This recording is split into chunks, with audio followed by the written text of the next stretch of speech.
Man, what's up, everybody? Welcome back to another episode of EOS 1090J. Man, I'm rocking with y'all like y'all rocking with me. I felt like this will be a good video to throw in after the last video speaking on TOHs and things like that, because that's really the only time something like this comes into play and is accepted. This video is going to be about stealing inside of prison. Now, it's kind of crazy to say, right? Because, like, the thing is, there's no honor amongst thieves. You know what I mean? And people would assume that in prison, people do whatever they want. You know what I'm saying? There's still certain things that are frowned upon inside of prison. One of them being stealing.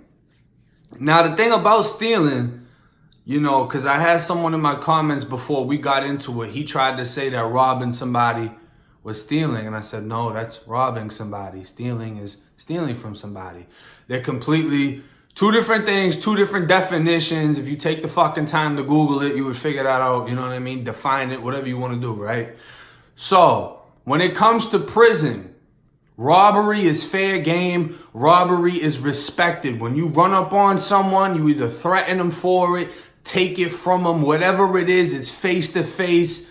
That's more respected because you're at least giving the person the opportunity to fight back. If you run up on someone with a knife and they don't have anything, there are people that will pop off and not care. There are people that will pop off, take that knife from you and put that knife inside of you. So just because you're running up strapped doesn't mean that that person can't handle their business. But going behind somebody's back is never respected. Except for TOHs. Lancaster CI, they put this kid in the B2. Immediately, they took his stuff. He bait checked, though. Hey, who got mine? Whatever. You know what I'm saying? Tighten me up. You soft. I hope your mama died. Whatever, right? He's saying disrespectful things to make the person who did it say something. And the whole time when they do this, they're not actually gonna keep it. But they just wanna see that you're gonna be able to fight. They wanna see that you're gonna stand up for yourself and speak. So that's what this kid did, you know what I mean? He raised his hand like, hey, whoever wanna tighten me up, tighten me up. I want my stuff back. I'm gonna bump out my stuff. What's up? And, you know, he got his stuff back, more or less. He had to fight like 2-3 people, but he got his stuff back. There was a white boy at something CI. I wasn't here for this, but I was told this story. It's one of the rawest stories I've heard of a white boy at something CI, the youth offenders, you know what I mean? They snatched his stuff while he was in the shower. They went in his Foot Locker, they took his stuff. He came out and he basically just bait checked and said, listen, I'm not going to keep asking. I'm not going to waste my time trying to find out who it was. I'm going to just start fighting. If you don't open up your locker, you're going to tighten me up. He went to the person that was closest to him. He said, open up your locker. Now he just bait checked the whole dorm in front of everybody. So everybody's watching this. And then he walks up to the first kid. Empty out your locker. That's like empty your pockets. So this kid's looking around at everyone else like, I'm not going to empty out my pockets. You know what I'm saying? I'm not opening my Foot Locker for you. Boom. White boy popped off. They started fighting. After they done fought or whatever, the kid ended up opening his locker. Just out of respect. Like, okay, we bumped, but I didn't have your stuff. What did the white boy do? Went to the next person. Man, he was in there bumping the whole goddamn day. Whoever didn't want to open their locker, he fought. There was people that was opening their locker, don't get me wrong, just to show like, yo, bro, I don't have it. He goes on to the next person, but some people's pride got in the way. I'm not opening my locker for you. We're going to bump. They fought. More or less, his stuff was returned to him because of how many people he had fought that day. That's some real shit. That's how you're supposed to be about your property, about your things, because the slightest little thing go missing and you don't say nothing, you don't have hot behind your own property, you're never going to be respected. You're going to lose all respect at that point. You might go to chow, someone with balls walks up and just snatches the food off your tray.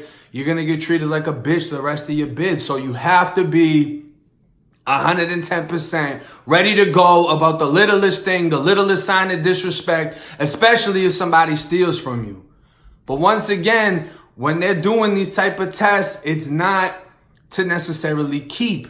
Because nobody in prison likes a thief. When you know there's a thief in the dorm, usually everyone, including other gangs, will get together to find out who the thief is. The thief is usually someone non-affiliated. Why? Because they will be violated by their own people. A war can start off. If I know you're in this gang and you stole from me, I don't even need to get you. I can just chew whoever's closest to me. Whatever one of your brothers has no idea I'm coming. I know you stole, but fuck it. I'm going to get him when we go to chow. Boom! Cut his shit open. Now he looks stupid. He doesn't even know why he got cut. And then we're going to come get you after the fact. You see what I'm saying? But it's usually a Neutron, some bummy ass dude that doesn't get any canteen or nothing, that's going around stealing peanut butter squeezes, the cheapest shit, right? Now, one story that included me, in which I didn't steal anything, but I was there when it happened. This was at Lancaster CI. This is very, very important because a lot of people will say, you know, if I just do my time, I'm straight. I don't have to worry about nothing. I'm just gonna mind my business.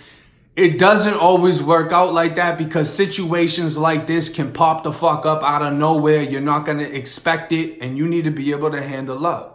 You have to be able to handle up. Otherwise, it's not going to work out for you.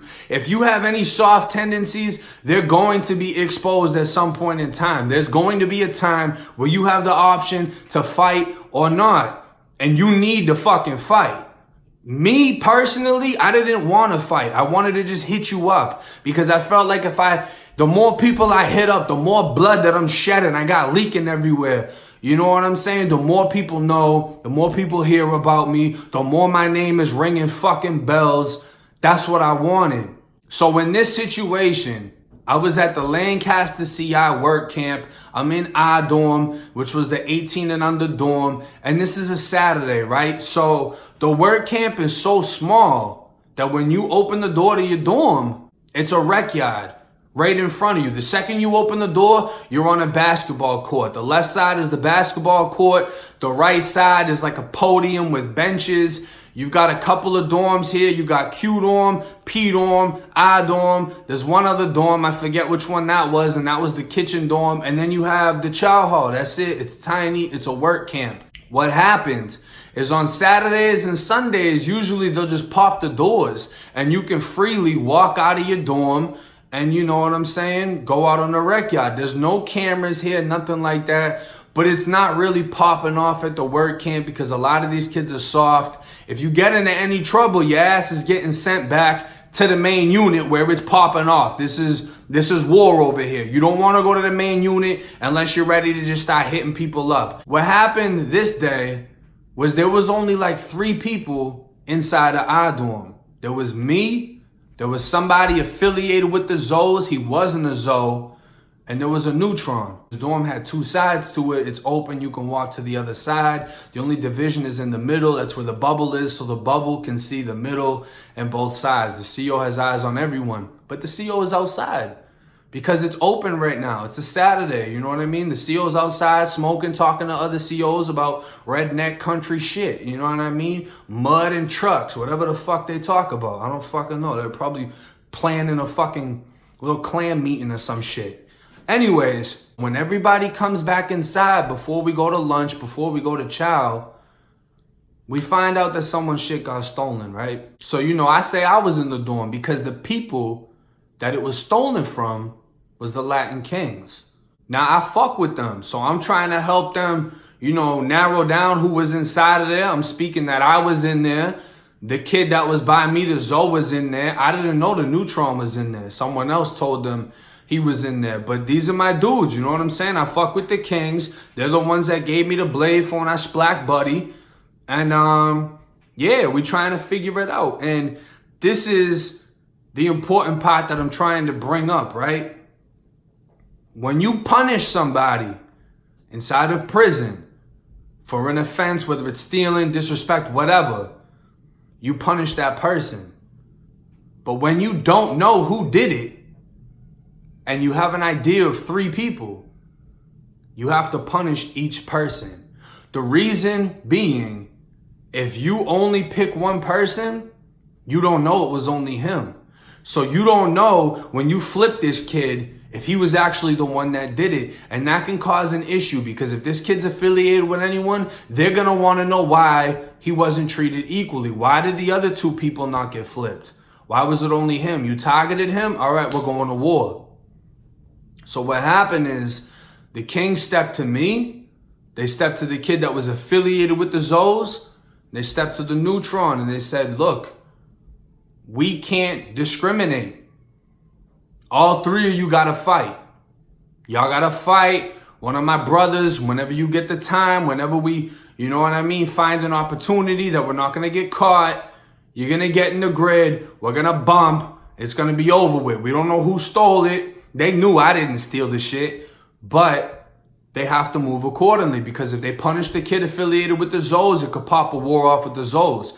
If they hit up this kid that's a Neutron, it's not going to really do nothing, but it's going to look like they targeted that kid specifically, even though there was two other people involved. So I'm thinking to myself, like, hey, it is what it is. You know what I'm saying? It is what it is. I'm not bucking the call out. I respect why they're doing it. And you know I respect that 5. So we going to bump, and it's going to be that. We're going to shake up. We're going to probably get some food after the fact. You know what I'm saying? What popped off, though, was something completely different. The Neutron got fired up first quarter. Boom! He got hit up, right? I think he got hit up with a Next One soap, which is a soap that feels like a brick. It's not that big of a deal. It doesn't bust your head open like a lock, but it definitely leaves a lump. He got fired up. The Zoe affiliate got jumped. They ran up on him, started punching him in his shit. You know what I mean? And basically, I was the only one that nothing had happened to. And you know, I stepped to the Kings that's in my dorm or whatever, and I'm going to fight the biggest one. You know what I'm saying? The biggest one that they had in there was also one of my dogs, but I ain't gonna cap. This King right here is swole. This was a big ass Chico. So I know for a fact, I'm not thinking I'm gonna lose, but I know it's gonna be a fight. You know what I mean? I know it's gonna be a fight. This kid's way bigger than me. I got size on him as far as like my arms are long as shit, but I was skinny.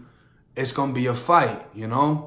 More or less, the dorm kind of emptied out. This was the next day. This was Sunday. Everyone was going outside. I saw the CEO went outside. And I'm just thinking about it. I told you guys when I did my Lockdown 23-in-1 interview, I hate the fucking build-up before a fight. I hate thinking about it and just sitting there like, oh, I'm going to have to fight. I got to fight. I don't want to be off guard, nothing. So the second the CEO walked out, I ran up to bro and I was like, yo, if we still got to handle that, we might as well just do that shit right now and just bang it the fuck out, get it over with. So he's like, I bet. So we go into the corner furthest away from the door that's open. We take the 2 bunks. We separate the bunks so we got a little bit of room in between. So, I mean, we're in between 2 bunks. We just spread them out. And this is where we're going to go at it. And, you know, he's big as fuck.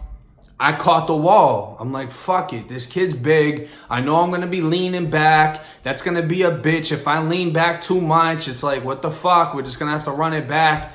So I was like, let me just catch the wall, because if this kid blitzes me, there's no moving back. There's no left and right. We're just going to get it in, and whatever happens, fucking happens. You know what I'm saying? It's not a loss to me to lose a fight to someone I respect as my brother.